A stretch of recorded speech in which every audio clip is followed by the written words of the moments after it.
Hemodialysis is a form of renal replacement therapy and the commonest form which is used in India, the other form being peritoneal dialysis. Hemodialysis is usually indicated in chronic kidney disease when both the kidneys fail. However, what we need to understand is hemodialysis is a supportive care and hence it can also be performed in acute kidney diseases where the sudden damage of both the kidneys can occur, and in such a situation the supportive care is through hemodialysis. Post initiation of hemodialysis, once there is recovery of the kidneys, the hemodialysis can be stopped in cases of acute kidney injury.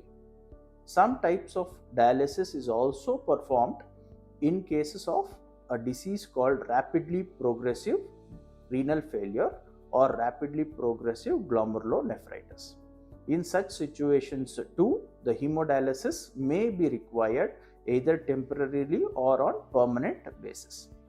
Hemodialysis done on permanent basis is performed usually for chronic kidney disease or end-stage renal dysfunction.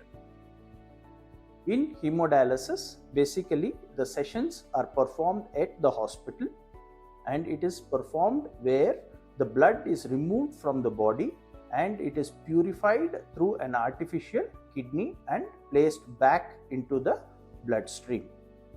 This blood removal can be achieved either by placement of a central venous catheter which is put into the neck or into the thigh, so that the blood vessels of the bigger blood vessels of the thigh or the neck are utilized to remove more blood at a single time, because the flow of the blood has to be adequate for achieving waste product removal. During hemodialysis sessions, the blood tubings will take the blood away from the body through a dialyzer or the artificial kidney, where the exchange of waste and good products will occur across a semi-permeable membrane, where the dialysate fluid or the fluid which is coming through the machine goes through the artificial kidney and helps in the exchange of waste products. The blood again is brought back by the tubings into the bloodstream either through the central line or through an artificially created arteriovenous fistula. This fistula is a surgically created pathway where the artery and vein are joined together. Yeah, sure. So fistula which is created is basically a formation of a joining between the vein and the artery, where the venous flow of the blood goes into the artery directly rather than going into the capillaries, and hence the blood flow increases. It is like joining a highway to a highway rather than going through the narrow roads. So this helps in making the vein very thick. So the blood flow from the artery goes into the vein and the vein starts becoming very, very thick. So once it is becoming thick, it starts having an increased blood flow, and this we can be removed for creation of hemodialysis or for purification in hemodialysis. The fistula creation is usually performed earlier than initiation of dialysis, so as to have a good segment initially itself, because a fistula which is created takes 2 months for maturation. When the fistula is not created for people who are having chronic kidney disease, a catheter is placed into the neck or the thigh, which I already explained, for continuation or for creation of the dialysis. So blood is removed from there and purified. So hemodialysis basically is a modality where there is a supportive care for the kidney. When both the kidneys fail, the artificial kidney does the job. However, what we need to understand is hemodialysis can never replace the original or the natural kidney. The function of hemodialysis is only approximately 60 to 75% of what the kidney does. Therefore, removal of waste is taken care by hemodialysis, and the sessions have to last for thrice a week, 4 hours each session. This is the normal prescription for hemodialysis. In other countries, however, they also do something called a nocturnal hemodialysis, where it is done at night and it is done for longer sessions, 6 to 8 hours, done at home or in the centers, and it is done 5 to 6 times a day. This particular way of doing dialysis helps in maintaining blood pressures at a normal range and to achieve dry weight. Because what we need to understand is the kidney functions daily. However, when hemodialysis is working only thrice a week, our kidney is not functioning for the rest of the 4 days.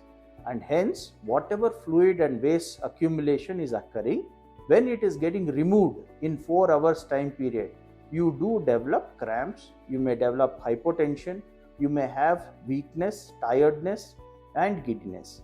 These are some of the complications of hemodialysis.